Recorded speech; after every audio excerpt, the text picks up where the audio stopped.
Good evening, everybody. A little bit of a small meeting tonight. I'm kind of surprised, being that the election is just 2 weeks away. I don't have any control over the volume on this. I don't know where the volume is. I'll speak louder.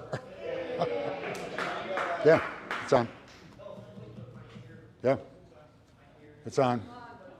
Oh, it's got to be on the wall someplace. You can't hear me back there? Let's try this one.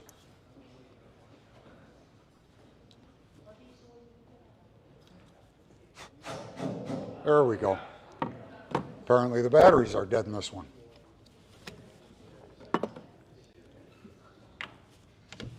How about this? Okay. Before we start tonight, I just want to let you know there are voter guides on each table for Sumter County. For those of you from Lake County, I don't know how many people are from Lake County here tonight. Okay, there are sample ballots on the back table next to the membership table for the Lake County voters, okay? I didn't have a lot of time to print a lot of them up, so that's why they're on the back table. I didn't have enough for everybody here, so just grab them as you can. Okay, our secretary is not with us tonight. Her husband, John, and I don't know, for those of you that have been to a lot of our meetings, John Dale is the guy with the big mustache. I love John, he's a great guy. He just had a kidney transplant the other day. He's actually home already, and he's recovering. So welcome, John, because I know he's watching tonight, and we'll save some cookies for you. Our prayers are out with you. All right, for tonight's Pledge of Allegiance, I'd like to bring up Steve Prince, retired U.S. Navy captain.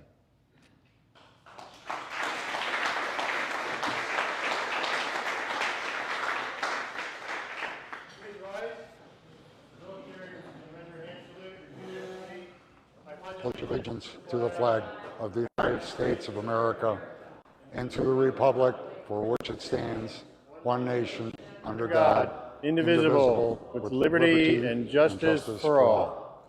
Thank you. Thank you, Steve. You bet. Now I'd like to bring up David Andrus to do our invocation.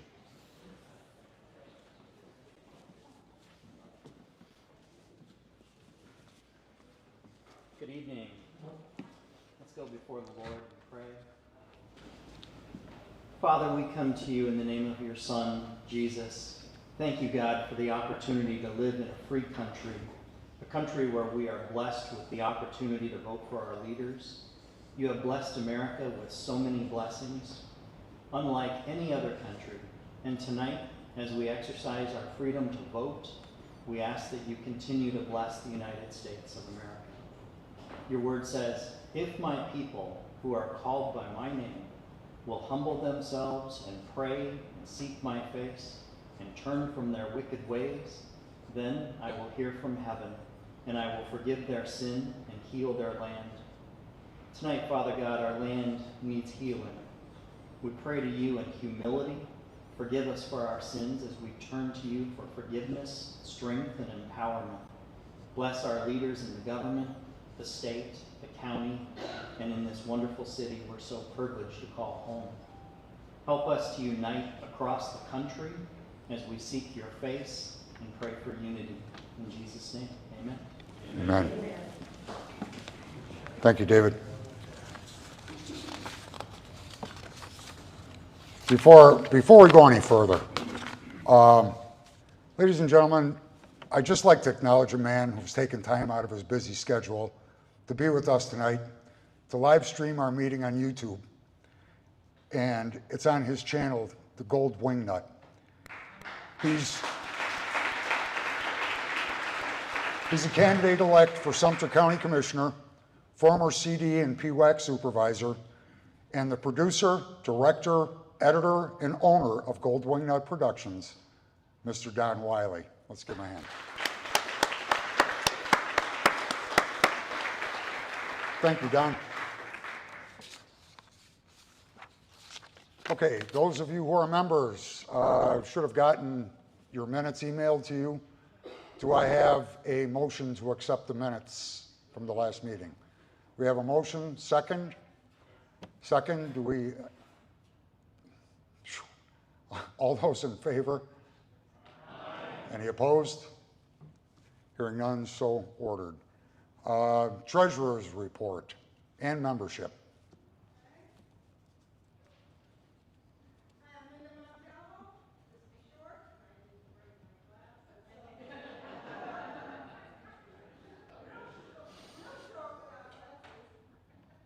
Okay, membership.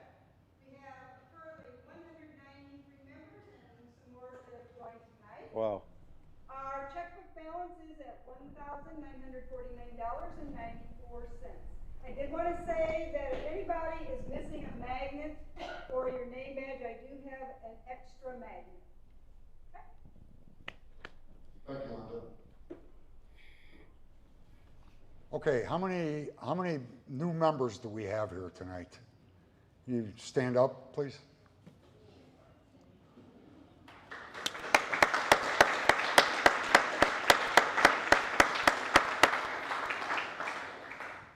Yes, ma'am. I did forget to say one thing. On each table, there is a white piece of paper. I didn't have enough for everybody. It does list the early voting locations for Sumter on the top and Lake at the bottom. So if you haven't already voted and you want to vote early, please take a look at it, pick out your spot that's closest. I wasn't sure for Lake County which one was the closest, but I know you can figure that out. Please vote as soon as you can. I know some people really want to go on election day, but anything could happen. If you could at least fill out a ballot if you have one, and if anything should happen, that can be mailed for you. It can't be taken in for you, but it can be mailed for you. Also, we have a phone bank. Ladies of the Women's Republican Club that are trying to reach every Republican in Sumter County. And if you would vote, the sooner you vote, the sooner your name comes off of that calling list, and then they're more able to reach the other people. So, oh, I'm sorry. Should I start over? No. No. So Right answer. It's very important that you vote as soon as you can. Early voting ends this November 2nd, Saturday, November 2nd. So it's going on currently, and it ends on November 2nd. And then, of course, as we know, Election Day is November 5th. Okay, thank you.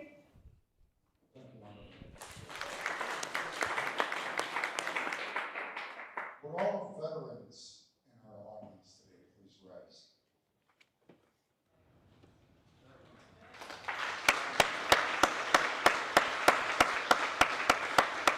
Thank you all for your service.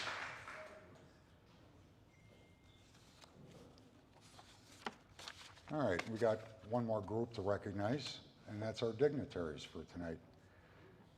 Tonight, our guest speaker, Anthony Sabatini. He's the chairperson of the Lake County Republican Executive Committee and commissioner-elect for Lake County.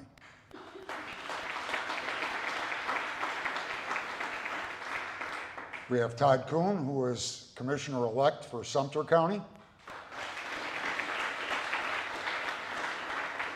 We also have Mr. Don Wiley, who is commissioner-elect for Sumter County. We have Josh Blake, who is a current commissioner for Lake County. We have Laura Lynch, who is our secretary for the Sumter County Republican Party. And Steve Prince, who is our treasurer for the Republican Party of Sumter County. Thank you all for attending. Okay, now for me to ramble. How many of you remember the big red wave of 2020 that didn't happen? Why? Some say it was interference from outside entities, possibly. Some say it was voter fraud, could be. Some say the election was stolen, probably. Whatever your belief, we still lost in 2020. 2020 was the highest voter turnout of registered voters in 3 decades. About 66% of the registered voters voted in that election. But That would mean over 40 million people that were registered to vote didn't. And they took a poll of why they didn't vote. The number one reason is that they weren't interested. How do you not be interested in how your government is run? This affects everybody. Now, some were sick with COVID, being 2020, some with other illnesses. Some said they forgot, and some said they didn't like the candidates or the campaign issues. Whatever the reason, 40 million people didn't vote. Complacency is a killer. We need to get out and vote. And don't just vote the top of the ballot. The down ballot candidates are just as important, if not more so. Donald Trump and J.D. Vance may get elected, but if we lose the House and/or the Senate, their hands are going to be tied. Local elections are of paramount importance. We have a race here for Wildwood City Council Seat 5 on the ballot. Even though this is a nonpartisan municipal race, the incumbent, Julian Green, is a Democrat, and his opponent is our own club vice president, Phil Montalvo. We need to get Phil elected. Erin Munns is running for county clerk against the Democrat incumbent, her old boss. Pat Breeden, who is a 34-year veteran of the Sheriff's Department, is running for sheriff of Sumter County against an NPA that really has no law enforcement experience. Please, please, please get out and vote. As you can see by my shirt, I already voted today. Early voting started in Lake County on Monday and Sumter County on Tuesday. Mail-in ballots went out a while ago.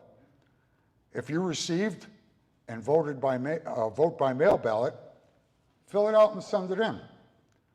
If you don't trust the U.S. Mail Service, you could take it to your local supervisor of elections office and turn it in and drop it off.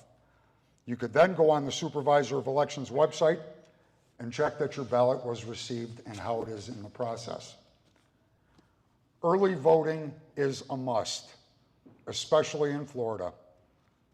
Hurricane season is far from over. You all saw what happened with Hurricanes Debbie, Helene, and Milton, and what they did to the state. And there's another possibility of one brewing in the Caribbean by the end of the month.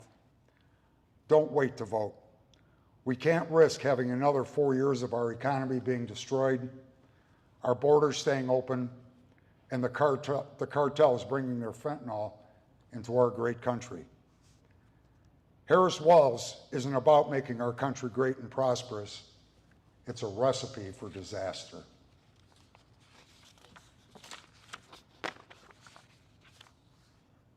All right, as I was saying before, local elections are really, really important because from local, you go to state, you go to national.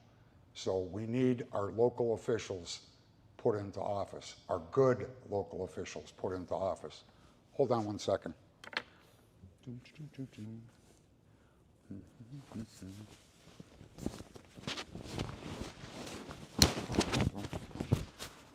I'm not biased or anything.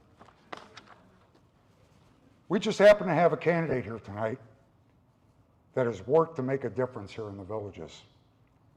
He's a CDD 12 supervisor that will always take a call and listen to his constituents and help solve their problems. He's been involved in politics for a long time, including city government. He's a member of the Sumter County GOP. He's your club vice president. I consider him to be my sounding board for the club, my mentor, but most of all, my friend. Ladies and gentlemen, let's give a big round of applause for the next City of Wildwood's next commissioner, Phil Montalvo.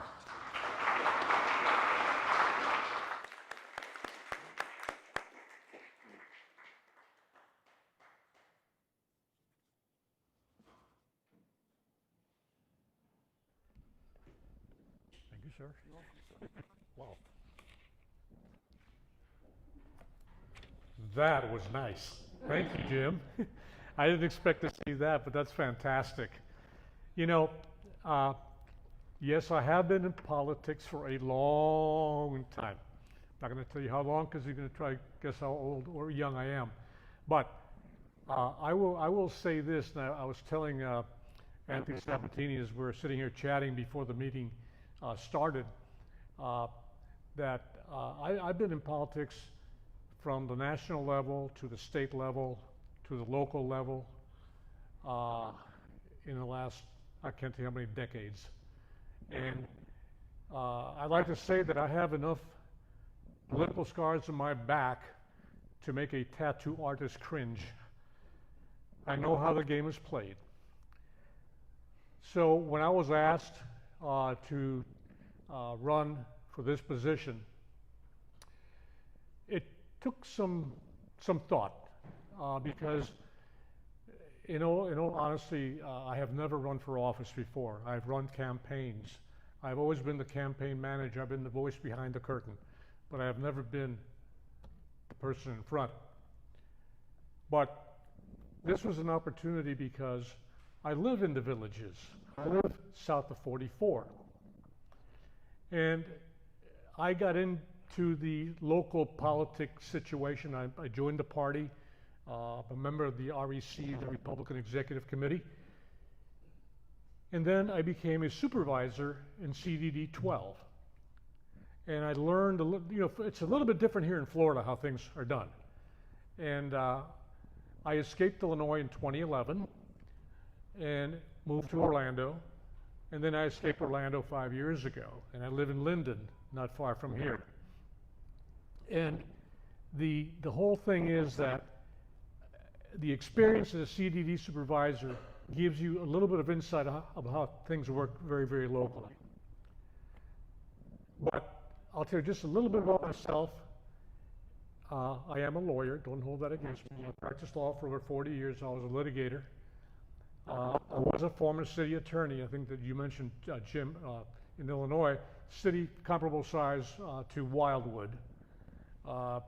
And did that. I was also the chief legal counsel for the Illinois Department of Natural Resources under the last Republican governor that didn't go to jail, Jim Edgar. Good guy.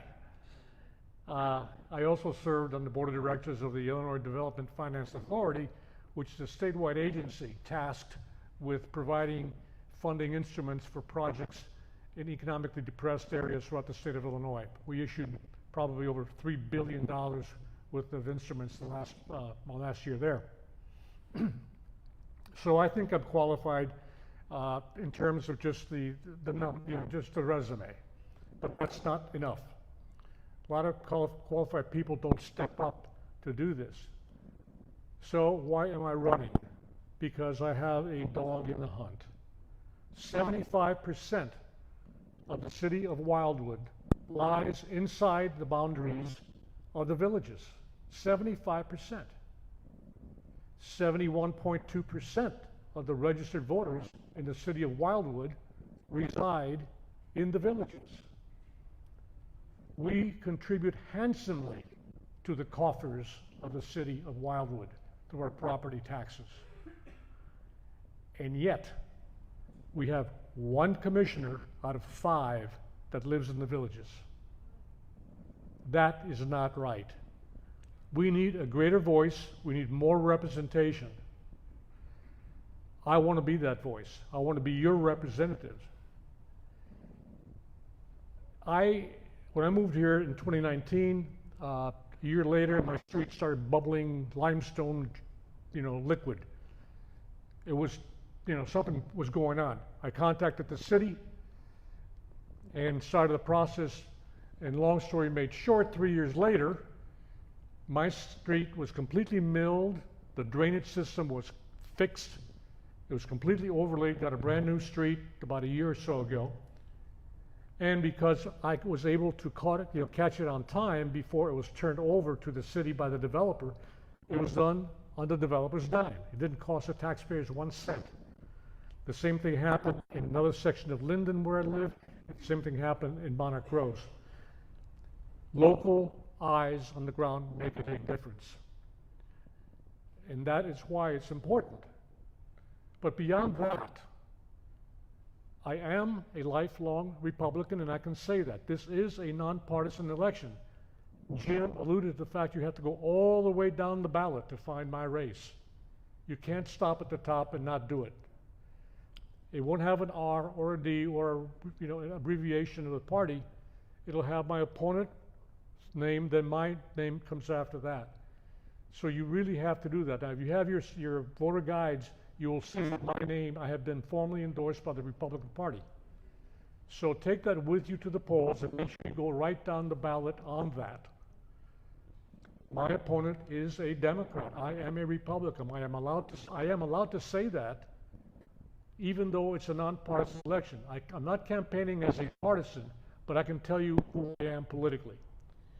And my opponent is a Democrat. He was the 2012 one of the coordinators for Obama. And, again, we are Republicans, and we have a philosophy of fiscal responsibility. I am a fiscal conservative.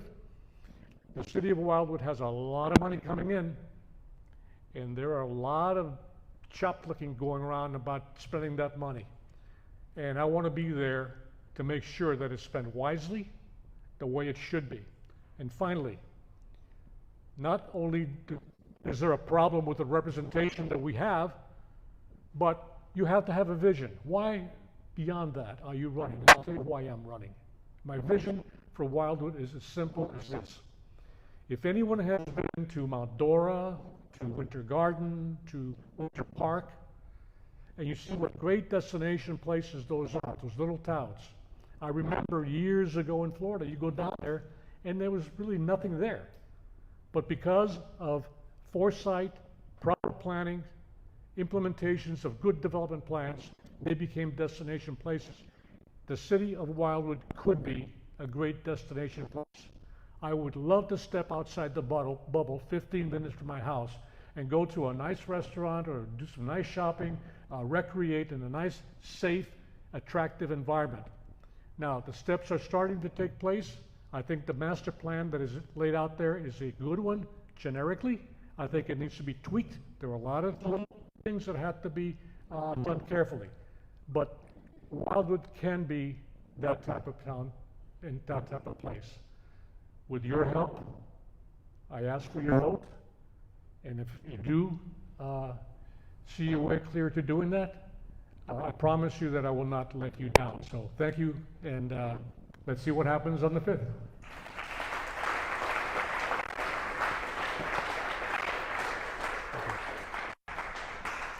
You're welcome.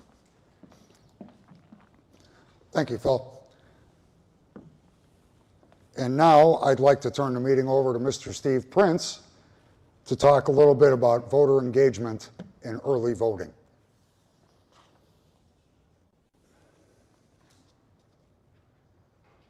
So, on my way here tonight, can you hear me? Okay, great. On my way here tonight, I passed by what obviously was a group of Democrats in their golf cart, and they gave me half of a victory sign. I'll let that sit in. I'll tell you another story. You know, Kamala, she takes a lot of hits, that she's not helpful, she lies. I don't think that's true. Let me tell you a story. So she decides to go to an Indian reservation, very poor, very remote. She talks to the chief, says, "Chief, I want you to tell me the top 3 things that you have problems with. I'm going to fix them." He says, "Okay, first one, we don't have a doctor on the reservation." "No problem," she says. She gets on her cell phone. She spends some time on the cell phone, comes back and says, "Chief, the doctor will be here tomorrow." "Fantastic. What's your next problem?" "Well, the mine people, they mined my reservation and they poisoned my water, so we don't have any really good potable drinking water." She says, "No problem." She gets on the phone, talks to EPA, talks to the mine, comes back 5 minutes later after yelling, screaming, shouting, "Chief, good news is the mine company is going to be here tomorrow. They're going to start drilling a well, and you'll have portable water. You'll have great, clean drinking water." She says, what's the third problem? He says, we have no cell reception.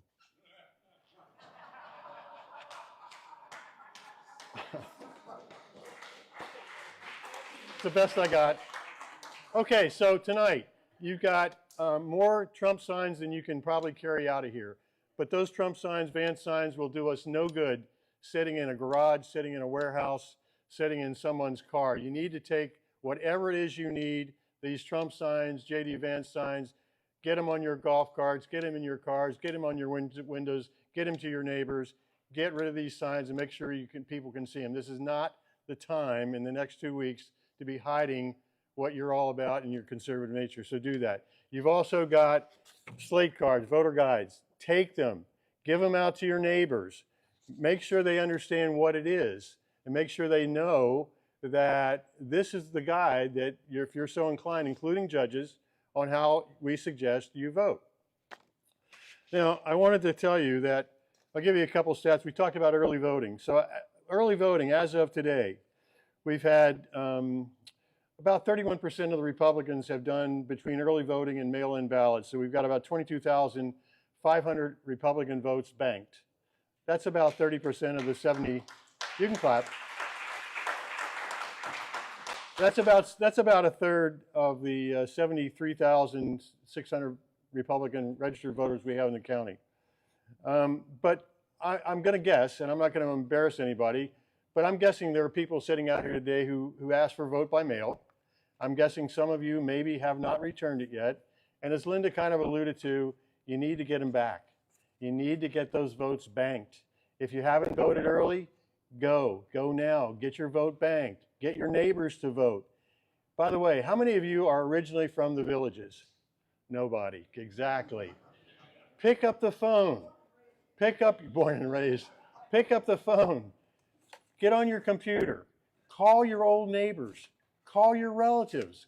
Call your friends in different states. It doesn't matter. You got to get them out to vote. It's not about just Sumter County in this race. Sumter County will be fine. At the end of the day, we'll be fine.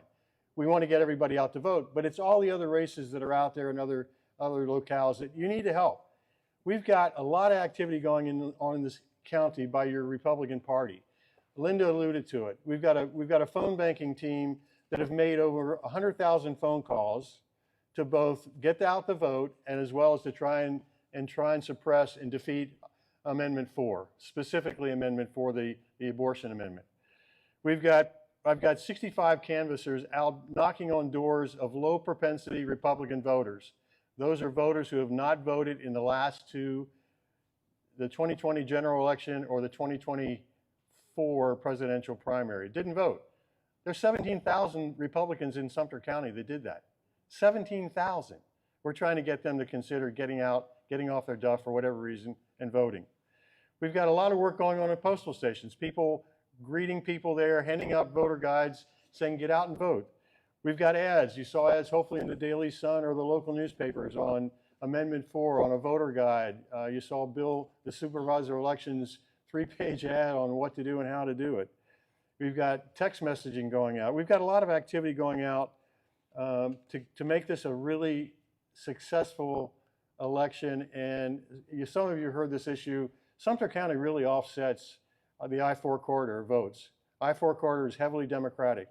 And if we can offset those votes, we're going to elect a lot of Republicans across this state. So think about that. Today, as of today, if you haven't seen them, we've got about, in the state, we've got about 2.2 million votes that have been cast. About 954,000 of those are Republicans. 845,000 of those are Democrats. Sounds good. 451,000 are other. So that's a good trend. Vote by mail. 36% of the vote by mail are Republicans, 542,000. 632,000 or 42% Democrats have returned vote by mail. Vote by mail outstanding. This is where it gets a little sticky. We've got almost 600,000 vote by mail still outstanding in the state. The Dems, about 33, the Dems have about 750,000 outstanding vote by mails. So there's about 1.2 million vote by mails that are still outstanding. So we're not out of the woods by any stretch of the imagination, even in the state of Florida. So don't take anything for granted. Do not believe any poll you hear, good, bad, or indifferent. And if you don't vote, you don't have an opportunity to complain come November 6th. So do me a favor, clear this place out of all these signs, take them home, get rid of them, distribute them, get out the vote. We need you guys to work your tails off in the remaining 2 weeks. If you're so inclined and you want to work a precinct, an early voting precinct, and be there with a sign that says, get your voter guide here from me, let me know after the meeting and I'll get you listed. I'll get you an email and you can sign up for the shifts that people are working those early voting precincts.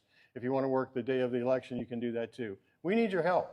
This isn't done just because we magically say it needs to get done. We need you guys and we need it every day. So thanks for what you do, and I have no more jokes. Thanks. Thank you, sir. I appreciate it.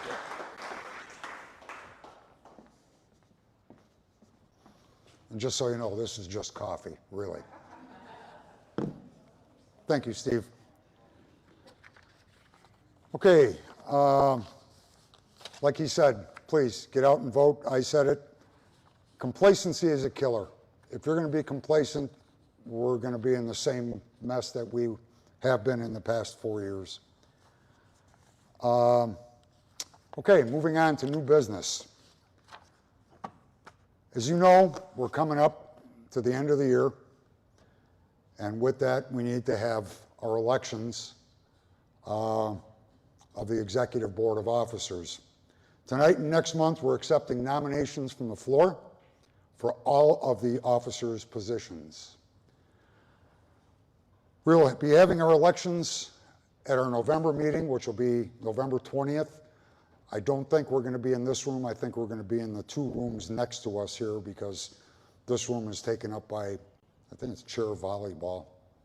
But so it is going to be on the 20th, 6:30, doors open, 7 o'clock, meeting starts. And it's going to be our last meeting of the year. Our regular meetings will resume in January. And now, do we have any nominations for officers from the floor? Ms. Maltalva? Yes, I'd like to nominate the current office holders as a slate for the next election. I second. So we have a motion and a second to keep the officers intact. Do we have any other nominations from the floor? Okay, we're going to keep that open until next month when we offer more nominations from the floor. If anybody is interested, think about it. It's not an easy job, but it's well worth it. Yeah. Okay, announcements real quick. As always, if you're a guest, you're limited to just 2 meetings. And after the second meeting, because we do keep track, after the second meeting, you either need to join us as a member, or unfortunately, you're no longer able to attend. And secondly, wow, looks like a lot of the cookies are gone today. There is a donation box there if you see fit to donate to our cause. All right. Now, I'd like to, yes, ma'am. Real quick, I think Paul Fitzgerald is here, and if you are, I have your name back. Okay, guest speaker. I'd like to call up Lake County Commissioner Josh Blake right now to introduce our guest speaker.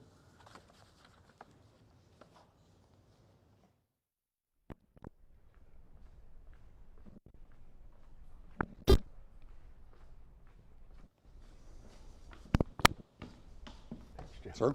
It's a long walk. Yeah, it is. It's a longer walk than it looks like. Good evening, everybody. Josh Blake. I'm actually one of the lamest ducks you've ever seen. I have 2 weeks left on the Lake County Commission, so not much more damage can be done there for me. But when Jim texted me yesterday and told me that Anthony Sabatini was going to be guest speaker tonight, I texted him back. I said, "You want me to introduce him?"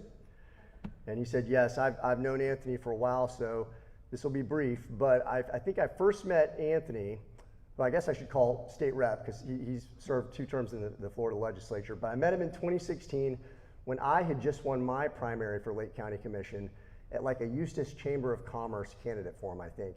You have to understand that my wife, the whole time I was running, was pregnant with twins. And so when we showed up at that candidate forum, I think I was holding a 1-month-old and my wife was holding a 1-month-old. So I first met Anthony then. He quickly, he was running for Eustis City Commission, quickly distinguished himself. I thought you'd get a kick out of this story, or find it interesting anyway. We had a beautiful invocation to start this meeting off. His first year in office, on the National Day of Prayer, I had to pull up the details of this, Anthony, because I had forgotten exactly how it went down. So I pulled up the newspaper. But the Atheist Society, the local Atheist Society, and by local I mean Oviedo, so not even in the county, showed up on the National Day of Prayer, had signed up to give the invocation, which, if you know what an invocation is, you know that's not possible.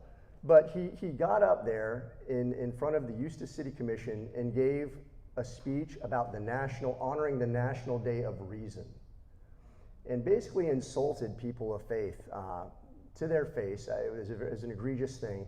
But what Anthony did next is the first time that you really heard about him in the news. He got up and said, that's not okay. That's not sufficient, and gave his own invocation, which prompted the Free Thought Society. I can't remember if they actually sued the city of Eustis. They took it very personally. But that's the kind of person Anthony is. He doesn't sit back and wait to see what somebody else is going to do to fix a problem. He stood up and took care of it on the spot. And another thing that came up that I was thinking about the first year that you were in office was there was a charity that was trying to raise money, and they had this outdoor festival in Eustis, and they were trying to raffle off an AR-15. Frightening firearm. Clutch your pearls now. They were trying to raffle off an AR-15, and some of the woke members, there were some woke members of the Eustis City Commission, had these people kicked out of this festival, I believe, and Anthony had to go to bat for them and say, listen, this is America. We can raffle off firearms for the benefit of a charity, and he was successful in that endeavor also. Shortly after that happened, he ran for the Florida House of Representatives. And if you were here before when I spoke, you know that I spent 8 years as a legislative aide for a local member of the Florida House of Representatives. Made quite a name for himself, was not afraid to speak truth to power. And sometimes when you speak truth to power, they move your office to the basement, right? And so he's had to go through some of those trials and tribulations that come with speaking truth to power, but has been a principled conservative every step of the way. He and I worked on a couple things. We would bounce ideas off each other around the time that I was trying to get Lake County to allow their employees to, if they had concealed carry permits, to carry at work and on the job and out in different environments. He brought that same proposal to the city of Eustis. So we're kind of going to be ships passing in the night, because I'm leaving in 2 weeks. I'll be off the Lake County Commission. That's my 8 years. And then we're going to high five as I go out to my car and peel out, and he's pulling in. And he's not from my seat. He's not replacing me. A guy named Tim Morris is replacing me. But I've been impressed from the very beginning that Anthony is not somebody who's going to pull a punch when it comes to fighting for conservatism. He's just undeniably an America First conservative, and I feel very fortunate to call him a friend. And I will mention this as you come up, Anthony. Come on up. I'll mention this. Little known fact, the Sabatini family owns one of the best lakefront restaurants in Lake County. It's only 30 minutes from here. I pulled it up on Google Maps. It's called JD Boondocks in Howard in the Hills. So if you're ever that way, stop by and see him. He has a little corner there where he keeps his campaign stuff. So Anthony Sabatini, everybody. Thanks, bro. Appreciate it. That was great.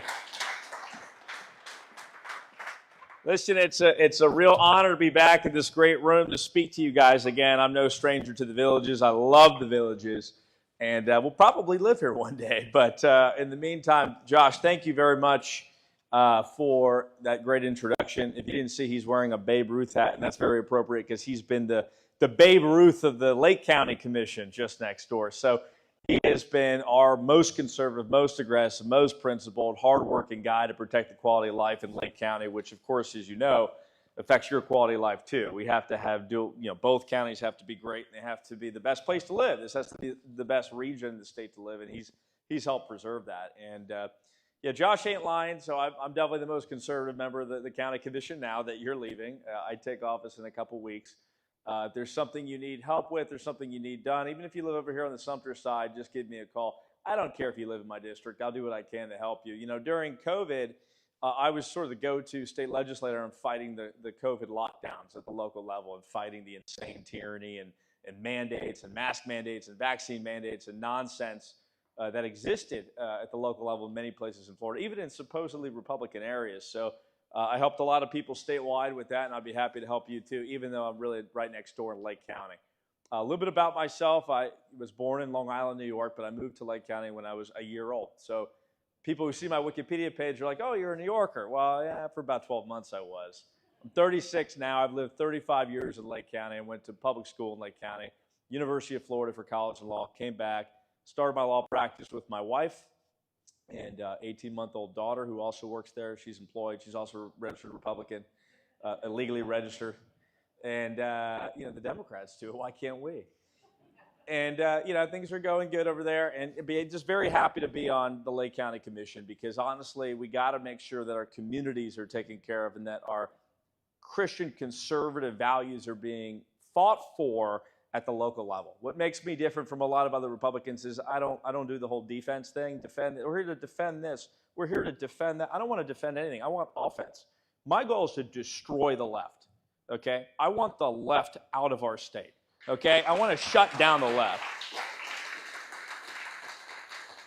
We need to get rid of leftist institutions. Okay? You look at what's going on in the public school system, it's absolutely sick and disgusting. Even right here in Central Florida, what they're teaching the kids. We should be teaching kids unabashed, pro-American, pro-1776 Christian conservatism. Instead, they're getting this warped, you know, globalist, weak, limp-wristed, nonsense, garbage, gobbledygook version of American history and Western civilization, and we need to shut that down. And we need to go to 100% private school, Christian schools here in the state of Florida. And the county commission will play a small but important role with that too. That's going to be one of my goals. We need to shut down leftist institutions, and we need to fight back, and we need to bring back a spiritual rebirth of Christian conservatism in this country. We need to fix this country. No more defending. There's not that much to defend, by the way. The left has made too much progress in this country. It's time for us to shut them down. Defund the Department of Education, shut down every leftist institution, keep them away from our kids and out of this country. Build the wall, deport every illegal immigrant. One of the things I'm going to be working on the county commission is making it harder for illegal immigrants to come to the state of Florida, right? There's too many people in local and state government that are dead asleep on this issue. Oh, well, hopefully, you know, we win the election and then we fix everything. We won the last election, we won the one before that, and we haven't fixed the problem. So it's time for state and local officials to start building the Florida wall, you know, whether it be E-Verify or some other method. We need to stop illegal immigration into this community. And that's one of the things I'm going to be focused on big time. Josh ain't lying when it comes to the Second Amendment. We have a long way to go. We need to pass open carry in the state of Florida, and I'll be an advocate for that in Tallahassee, even though I'm a local county commissioner. And just think we need to do everything we can to bolster the rights and the freedoms we have in the Constitution. So that's just a little bit about me. I really came just because I wanted to introduce myself to you guys, let you know I'll be a resource to you and anything you need, and obviously encourage you to come out and vote. My other hat that I wear is I'm the chairman of the Lake County Republican Party. So, you know, you guys have a great chairman here, Samantha Scott. You know, I'm her counterpart in Lake County, and we work together as a team and do great work trying to get out the vote. So obviously encourage you to continue to do that because we are going to win the state of Florida. It's going to be pretty substantive. We're looking at about 10 or 12 points. As long as you keep the hard work going that you're invested in now, we're going to win by about 10 or 12 points. So I'm really more focused on Georgia, actually. I'll be in Georgia for the entire election with the Republican National Lawyers Association because even though you would think, well, it's Georgia, you know, we should be winning it by 20 points, the urban growth of Atlanta has actually put that state in play. And, of course, that's the Democrat playbook. They want everybody to live as a rootless cosmopolitan in an apartment in these giant, rootless urban areas. And the antidote to that is, honestly, quite literally, the villages. What we really need is traditional single-family homes where people feel more rooted in their community, they own a piece of land, and they just look at the world differently. That radical urbanization that you see in places like Atlanta, and this is why Arizona's in play too with Phoenix, is this radical urbanization where they just cluster people together and they can't think straight and they don't identify with the land and with the communities like they do in places like this part of Florida. So we need to fight back on some of that too. We believe in proper rights, but we don't believe in this radical urbanization, which is going to make people more liberal. I mean, quite literally, look at Arizona and Georgia, two Sun Belt states that have never been close to purple, and apparently now they're, deep purple. So we got to fight back on that. But that's where I'll be with the Republican National Lawyers Association, making sure that we're working on election integrity issues at the local level. I'll probably be sitting at a phone desk, making it sound cooler than it is. I'll be sitting at a desk with a phone, taking people's calls who call and say, I think there's some election fraud going on. I did it actually 4 years ago on January 5th, the day before January 6th, the infamous January 6th, the end of democracy. I'm kidding, but that was their whole thing, right? On January 5th, I was there for the Senate runoff when the two senators were up on the ballot, two U.S. senators at the same time in a special election in Georgia. And the phone was ringing off the hook with people saying, hey, I just opened my mailbox. I got 2 or 3 different ballots. People whose names don't even live there. They took advantage of COVID. People put in a lot of fraudulent mail-in ballots, flooded the place with ballots, and that opens up the window for fraud. So there was fraud in the election, and that's how. So hoping to fight back on that, again, with the Republican National Lawyers Association, which, we need more of if there's any lawyers in the room. There's not that many. I would say 90% of these, Phil will probably agree with me, 90% of these lawyers are liberal Democrats. And that's really a big problem. Everyone's like, I hate the lawyers, they're liberal. Well, not all of them, 90% of them maybe, but 10% of us are okay. All my young campaign staffers and all my campaigns, I tell them, you got to go to law school because we got to get that profession back. You cannot have it where all of the legal constructors of society who literally practice law, the judges, the professors, the people writing codes and ordinances and statutes, are all left-wing anti-American bastards. And that's really where we're at right now in many ways. So we need to fight back against that. Cool. Any questions about what's going on in the election at the local level, state level? What needs to be done at the local level, statutes, anything? Cool. Sorry, I didn't really prepare too much with the election going on. I figure everybody would just want to talk about the national election. Yes. Well, Kamala Harris said she's going to give first-time home buyers $25,000 to buy their home. I mean, you're saying they're in apartments, and she's prefacing it by saying, no, we want you to buy a home. And she's going to build 3 million new homes for everybody, right? Yeah, I mean, it's the Democrat tactics. You can say whatever because you don't have a media that's going to check anything you say. I mean, the McDonald's thing is actually the best example of this because Kamala literally lied. She goes, I worked at McDonald's. It was a complete lie. There's no record of it. It was made up. But she knew that nobody would check, right? And then some in the right-wing media said, well, what about this? What about that? Sorry, we just get muffled out by the absence of interaction from the national media. Trump, on the other hand, goes and works at a McDonald's, and of course they miscast it in the worst way possible. I'll get to you in just 1 second. The reason why that relates is because she can say, I'm surprised she stopped at 25. She could say tomorrow, everybody gets a $75,000 check for your first home purchase. We'll do it cash up front, and they're going to present it as a reasonable stimuli, to the economy, a smart idea for restoring the American dream without any accountability. I mean, that's the biggest problem in this country is the $1 trillion media super PAC that exists that will always shield their candidates and then knife our candidates. And obviously you see that with Trump every single day. But the resilience of the American people is such that they've pierced through it in many ways, and the polls are closed despite that illegal super PAC we call the media. I also heard that first-time homeowners, they buy a home. My son wants to buy a home. He's not qualified for that. Has to be his first time ever owning a home. Yeah. That's more going towards the illegal immigrants in this country. Yeah, absolutely. So I wish that they would clarify that more. And actually going to the American dream, not even on its downside. Not even on the well, you should really buy a townhome or a little yard. Of course. Yeah. So if you didn't hear the question, it's obviously steered towards migrants and illegal immigrants. Which, by the way, I always tell people when I speak now, I think it's actually really wrong for me not to mention it. The illegal immigration is not just one of the problems in this country. I like legal immigration. Look at my last name. But the truth of the matter is there's too much even of the legal immigration. There's 1.1 million migrants coming in.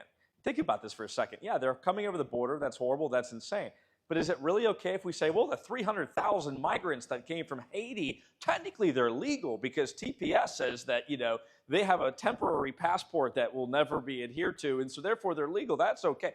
No, they're hitting us from both sides. They're allowing the open border where millions come in illegally, but then they also they abuse the legal immigration system to jack up the numbers to way too high, to the point where they're competing with the middle class and working class for jobs and hurting us in that way too. It's all about the destruction of the middle class. That is it.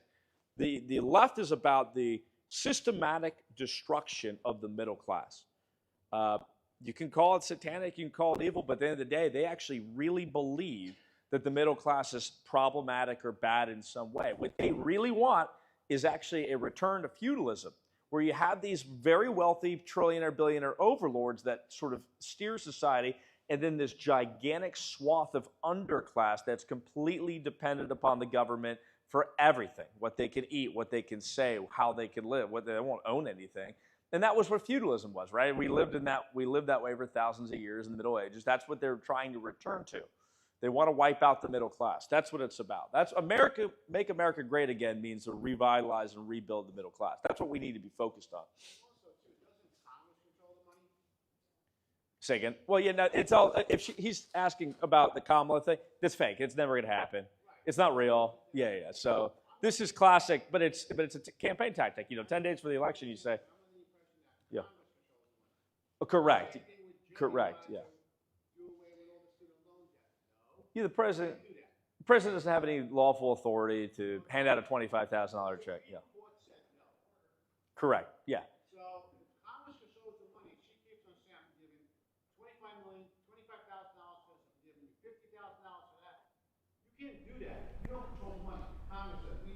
Again, the media is, thank you for reading and being, one of the people who are looking into it. The swaths of stupid leftists are going to just hear the media. CNN told me I'm getting a $25,000 check if Kamala gets in. Trump's a Nazi, on the other hand, right? He said Hitler's great. That's the new headline. You see this?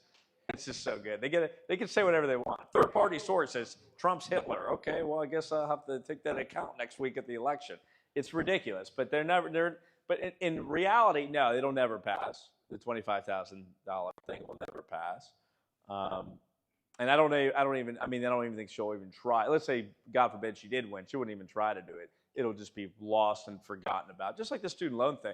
Biden used the student loan thing for votes. He wasn't really serious about it. He threw some of the executive orders out. They were struck down pretty quick by SCOTUS, and then they just ended up in the back page. Probably like on page 25 of the New York Times, you're going to hear about it. But honestly, it's never gonna happen. There's not enough special interest pushing for that anyways. I mean, the Democrats are owned by Wall Street. If you don't know that now, everything's switched, okay, from your youth. The wealthy Republicans are the country club, Wall Street. No. It's completely opposite, right? The Democrats are the globalist, extremely wealthy, Wall Street-backed syndicate. The Republicans are the country middle-class party now. And so the Wall Street folks don't really want the student debt absolvement. In fact, there's many funds that invest heavily in that, and they're very involved in that, and they don't want to push that. So it's just a tactic. I wouldn't worry too much about it. Yes.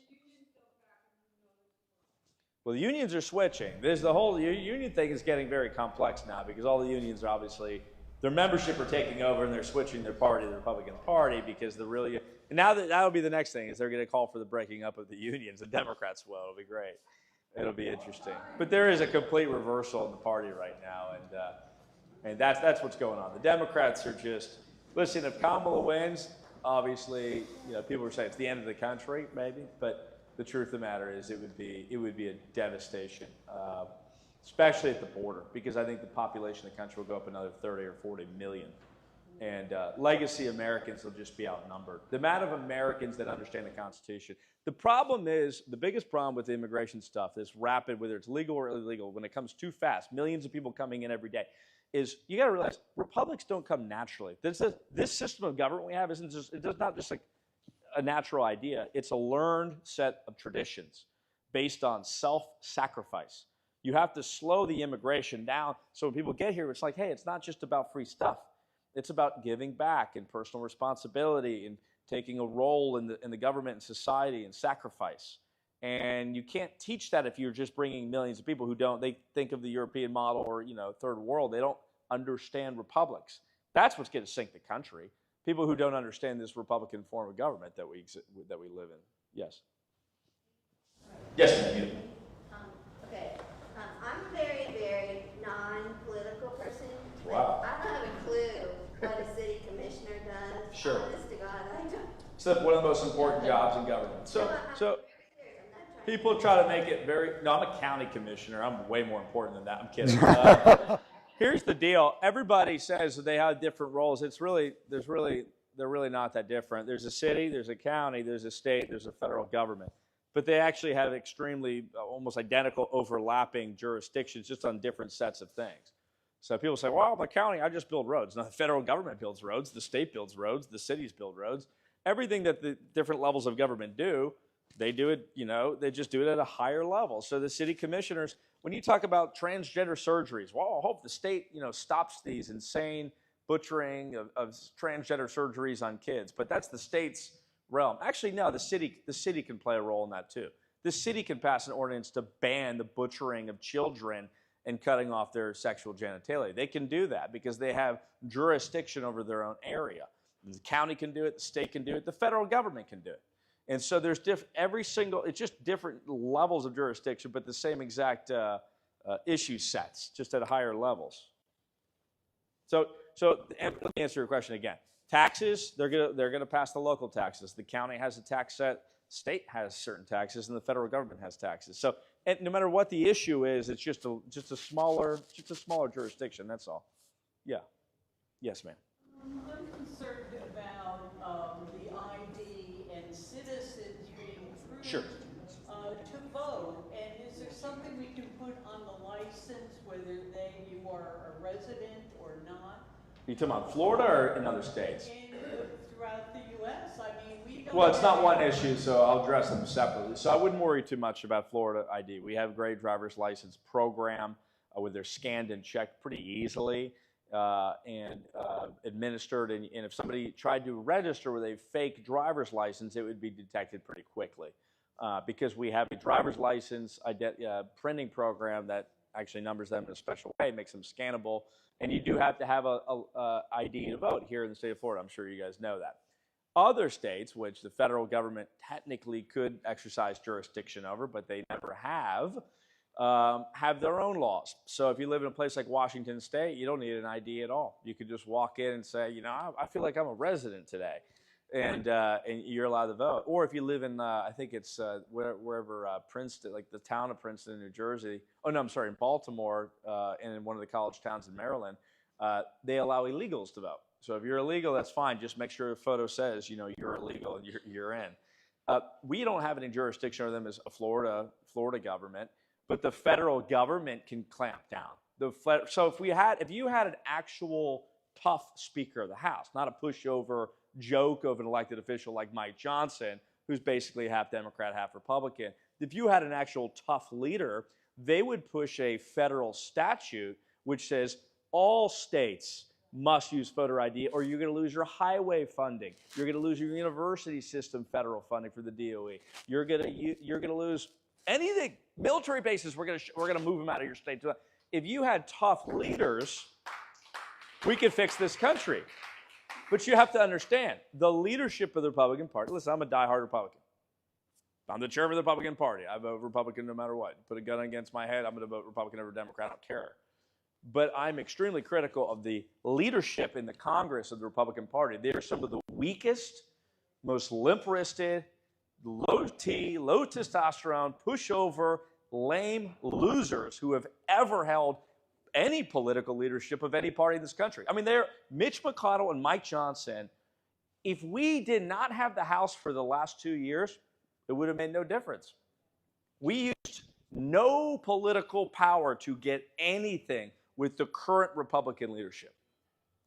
But I'm not pessimistic. I think we can fix that. You just need to engage in the primary system in a healthy way where you're getting tougher Republicans like a Byron Donalds or a Matt Gaetz or an Anna Luna Paulina in there, not somebody like Mike Johnson. Let me tell you how I'm connecting this to what we were just talking about, and then I'll get to your question, sir. You just said, how do we clamp down on these states that allow anybody to vote, even illegals, because they have no photo ID? The federal government has the authority to do it. You just don't have the political willpower to do it, because we're electing weak men who will not tie things like the FACE Act or any of these statutes that would increase election integrity and security to the budget. They will not attach policy to the budget because they think there'll be a government shutdown, and that would be so scary, so we're not going to do it. But the Democrats would do it in 2 seconds. You know, as soon as the Democrats got the House in the second 2 years of Trump's term, they shut down funding for the wall in 2 seconds. It wasn't even a question. Done. It was over. And that's how the Democrats roll. I mean, I'm not commending them, but you got to be real. They're tougher than Mike Johnson and Mitch McConnell. They fight harder. Nancy Pelosi and Chuck Schumer fight harder than Mitch McConnell, Mike Johnson. This isn't a permanent problem, though. We can fix it. We need to get involved in the primaries. Yes, sir. So I completely agree with your last point. Thank you. One of my biggest concerns about the Republican Party, and we can't do much about Mike Johnson, but how is Lake County looking, you know, with that in mind? We have a good, strong, I kind of knew the Florida, when I went to vote primary, I didn't really feel like I'd done my homework well enough. I wasn't sure if I was voting for Sure. people.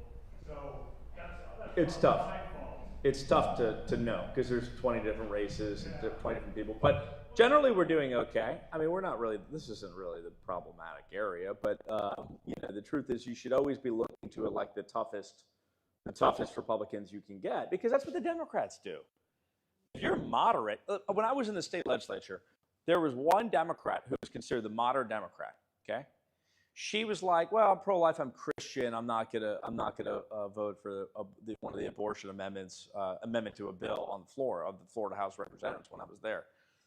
So she voted with Republicans on abortion. I think it was a notification bill. This was like 5 years ago when we were doing more mild pro-life stuff, because the Supreme Court still had precedent saying you couldn't go to a heartbeat bill.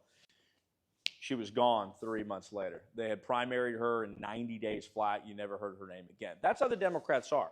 If you're not a hardcore leftist, you're done. You're out. And so the Republicans are like, well, you know, I guess that's bad. We don't really like that. Well, why? Actually, it's very good. If you have an ideology and you know what it is that you believe in, why would you tolerate elected officials that are squirmy, you know, 20, 30, 40, 50% of the time? The Democrats don't. Look at Obamacare. When Obamacare moved through in 2009 or 10, I think it was January 2010 or late 2009, you know that not one Democrat voted no on that bill? And it was extremely unpopular, extremely, because the Democrats threaten you with a primary and say, we're going to destroy you if you sell out on on the left values. We need to create a Republican Party that does the exact same thing, right? I know this is controversial. Oh, no, all Republicans are created equal. You know that's a lie. We need to create a culture where if Republicans stab you in the back, even once on any issue, they're gone. They're gone. That's what the Democrats have, and that's why they're marching forward. Yes, sir. Correct. Sure. Sure. No, it's fine. And he's referencing, I was running originally for U.S. Congress against Dan Webster. But Trump didn't want any primaries, so Mike Johnson asked him to endorse every Republican in the country, and so he endorsed 45 Republicans that week, and one of them was Webster, so I switched. And I'm very happy in local government. It's actually a lot of fun, too. So, yeah. Yeah, maybe I'll run for Congress one day. Well, I appreciate that. I'm not here to, talk about Congress. I could answer questions about it. Everything drifts that way because, for me, it's one of the biggest holes in the party is the lack of congressional leadership that we have. Well, we just need we need a bigger Freedom Caucus, so we need a tougher, more principled group of Republicans within the Congress, and we just don't have that right now. Yes, sir. It hasn't endorsed him for Speaker next year, and I'll be honest, I just don't think Trump's endorsement saves Mike Johnson. I think Mike Johnson's out. I don't think people wanted him out now because the timing is terrible with the election, but after the election, when he has to run again, I think there's going to be stronger options. Listen, I like Trump, but Trump's primary endorsements are not always right. Of course, you endorsed Mitt Romney 4 years ago, so that wasn't always the best. That probably wasn't the best endorsement there. I disagree with him on some of his endorsements, yes. Yes, sir.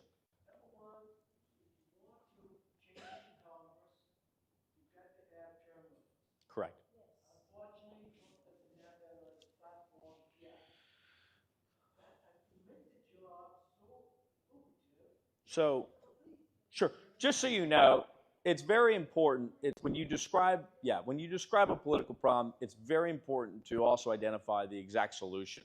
So there's only one solution to congressional term limits. Well, hold on, I lied. There's two. One is a convention of states where 2/3 of the state legislators sit together, have a convention, then they put up a convention, and then you can amend the federal constitution from the state level. You guys know this, right?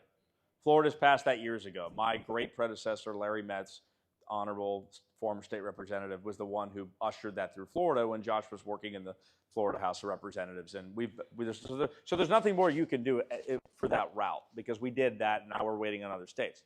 The other route is to elect federal congressmen who believe in term limits. Not so much that they're going to go there for 8 years and leave, but that they're going to go there and fight for a constitutional amendment proposed from the U.S. Congress to its own constitution, which is how actually a majority of the constitutional amendments have passed. I'm not here to talk about former opponents, but Webster is not one of those people. Webster does not believe in term limits. He does not believe in amending the Constitution to create term limits. He doesn't believe any elected official in the United States should be term limited at any level of government. He's actually quite open about that view, and it was one of the reasons why I filed against him originally. Once again, I think he's a good guy on some of the issues, but he is wrong on term limits. And if you do care about term limits, you should consider somebody that's better on that issue. Yes, sir.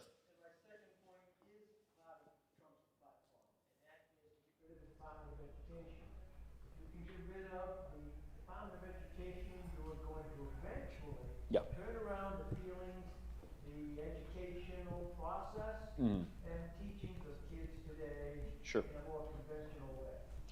Yep, and Trump says he wants to get rid of the Department of Education. I think that's obviously the correct mode. But it's also very important to understand that the Congress is the one that does that, not the president. And so you need to make sure you have a congressman who's actually serious about that. There's a congressman named Thomas Massey who has a bill that says I'm going to get rid of the Department of Education. It's only got about 10 co-sponsors, right? I just want to let you know, I'm not here to give you a dour view of the Republican Party. There's 220 Republicans in the U.S. Congress. 10 have signed on to the existing bill saying the DOA should be shut down. So you're probably wondering, okay, well, what about the other 210? Well, they don't really think it matters that much. Yes. Choose better Republicans.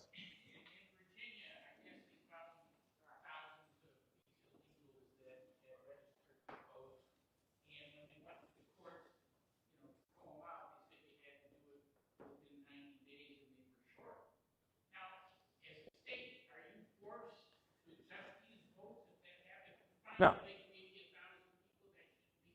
I'll put it this way. I'm just going to make it real simple. 99% of your election law, state law, right? As long as you're not touching the Voting Rights Act, civil rights, you're dealing with state and local law. And local, I meant local as in the state. So the state sets it. So Virginia has a state constitution. They have a set of state statutes that dictate how and when they would count or not count a certain casted vote or whatever. Well, you're never going to have that problem in the state of Florida. If I did a electoral challenge on, let's say you were an illegal immigrant and you came in to cast a ballot, I have the legal Florida law right now to walk in and say that's an illegal vote, and they would have to pause that vote. They have to stop that vote, and it's called a voter challenge, actually. You have that right under Florida law. The consequences if you misuse it are very high, so most people don't use it, but illegals cannot vote in the state of Florida. Do some make it through the system? Obviously. Has it affected the elections? Not in the last couple of years. I mean, obviously we've had overwhelming Republican victories. But in Virginia, it absolutely will be. And because it is a woke state, Virginia's gone from hard right, hardcore, to very purple. Once again, that urbanization. These morons continue to allow, D.C., keep feeding the beast of D.C., and see what that does to the state of Virginia. I mean, literally, Virginia is now a strong blue state because of this radical urbanization overpour into these beautifully historic, heretofore, Republican counties like Loudoun. They're radical left, transgender, happy counties. And so, but to answer your question a long way, it's a local issue. Unfortunately, there's nothing we can do unless you get a speaker and a Senate president, a Republican, who pass a federal law which gives power over the states to stop illegal votes. By the way, that's a popular issue. You know that even most Democrats, the political class of the Democrats are against any restraint on voting and election security. But if you poll actual Democrats, you know that majority of black people in this country want voter ID. If you poll any demographic on the left, other than like, you know, probably Manhattanites or something, they're all for some of these what are considered to be conservative, but really just common sense ideas. But the stranglehold of the wealthy Wall Street class over the Democrat Party keeps any of those policies from ever getting it through. But yeah, no, the majority of African Americans want voter ID in this country, which is hilarious because they don't allow that.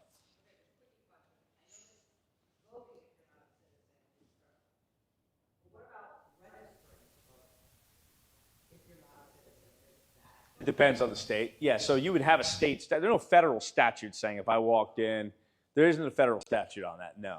There are actually people are a little confused by this. There are very few federal statutes on voting. Very few.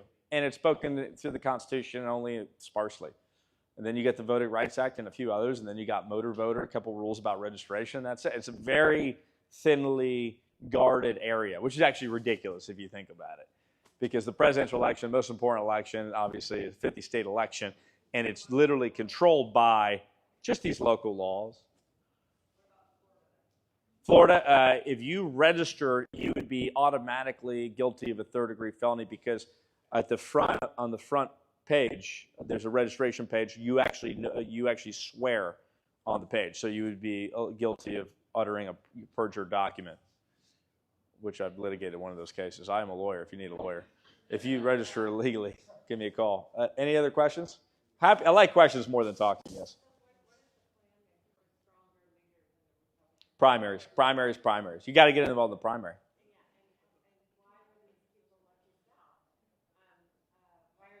Oh, I almost had it. I almost had a shot.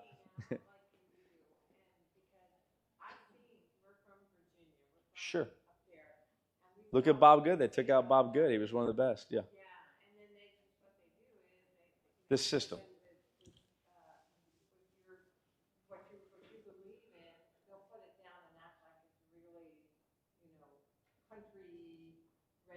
Yeah, oh yeah, everything's radical. Building the wall was like radical at one point, yeah. Or primitive, they call it. Meanwhile, like, you know, all these other countries have it.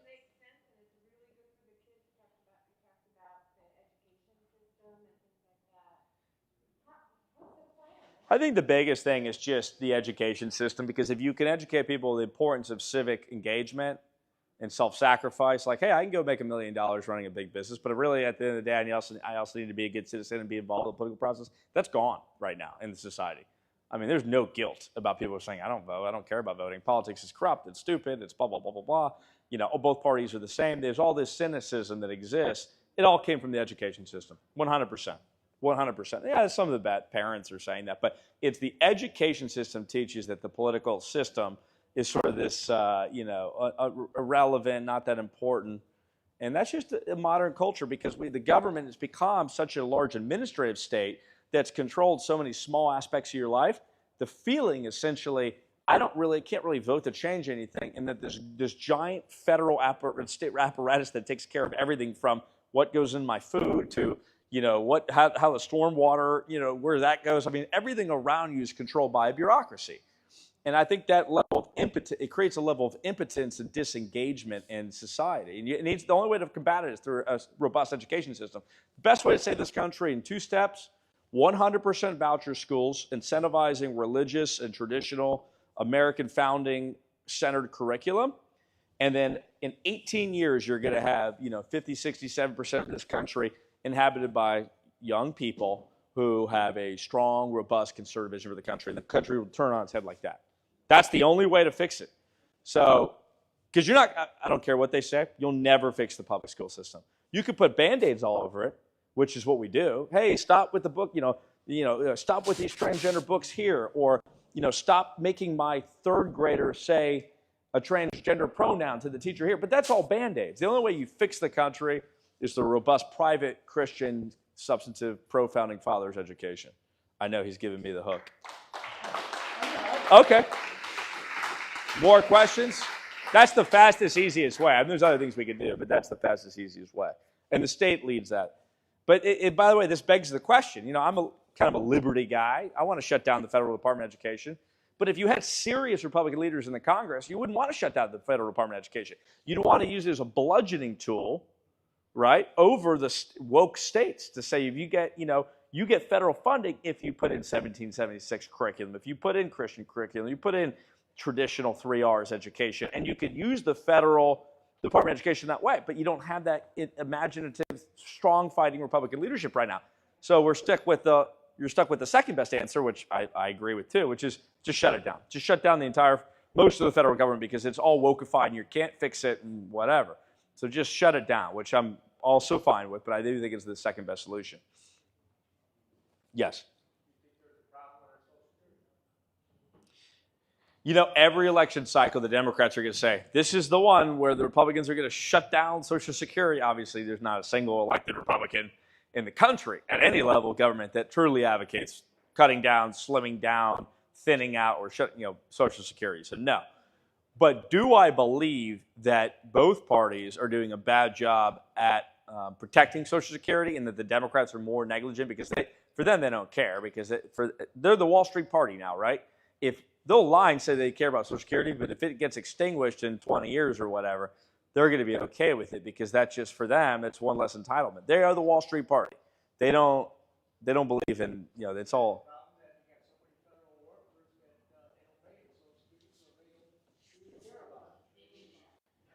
The problem with Social Security, the thinking about Social Security is that people think it's permanent. It's like the Al Gore lockbox. Obviously, it's not, and it's going to be depleted unless there's reform, but there's no incentive for reform yet.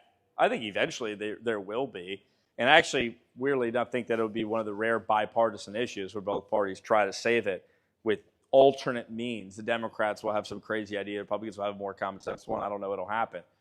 But right now, the biggest threat to Social Security is the laziness of both parties. I think George W. Bush second term is the last time you even saw a conversation about the future of Social Security, which he brought it up, and then he was like, attacked so severely, he dumped it and never touched it again. Yes, sir. We got time for just one more question. One more question. Keep your hand up if it's a really good question. Okay, one question. Sure.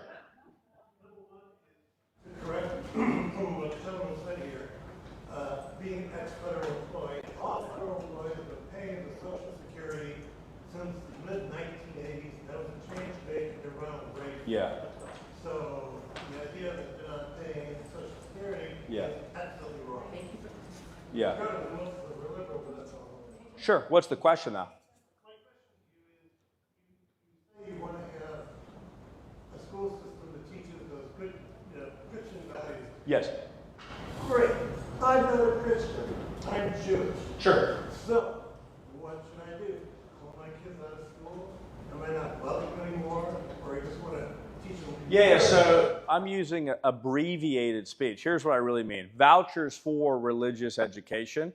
Majority of the country is Christian. They go to Christian schools. Obviously, all of our Jewish brothers and sisters would go to a Jewish school. And there would be some Muslims that go to a Muslim school. But most parents, I think, would want to send their child to a non-atheist school. Right now, obviously, 99% of the education is pure atheism. And so that right there would really change the country in a fast way. I say Christian because I just mean the majority of the country is Christian, not that it would have to be Christian. But yeah, Judeo-Christian is also what a lot of people say. So say, sure. Okay. One more question, and then that's it. Yes. Yes, sir, in the middle with the black shirt. Are you allowed to take this guy to go vote? Yes, you can. You can bring anything you want in the voter booth, even your camera.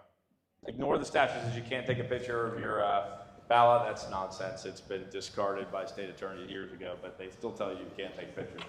Thank you, guys. I'm Anthony Sabatini. Good to meet you. Thanks for letting me go on. Thank you. Thank you very much. I appreciate it. Thank you, Anthony. I really appreciate your insight. All right. As Steve said before, please take Trump fan signs. Give them to your friends. Give them to your neighbors. Put them in your golf cart. Put them in your front windows. You're technically not supposed to put them on your lawn. Put them in your window. Again, put them in your car. You're not supposed to put them in your lawn. They will fine you after 30 days. Well, I'm just letting you know that by the district, you're not supposed to put them up. Please, if you haven't, vote early. And if you have mail-in ballots, please mail them in. I'd like to thank you all for coming. Our next meeting is on the 20th of November. Like I say, in the next room, starts at 6, doors open at 6:30, meeting starts at 7. Our meeting for tonight is now adjourned.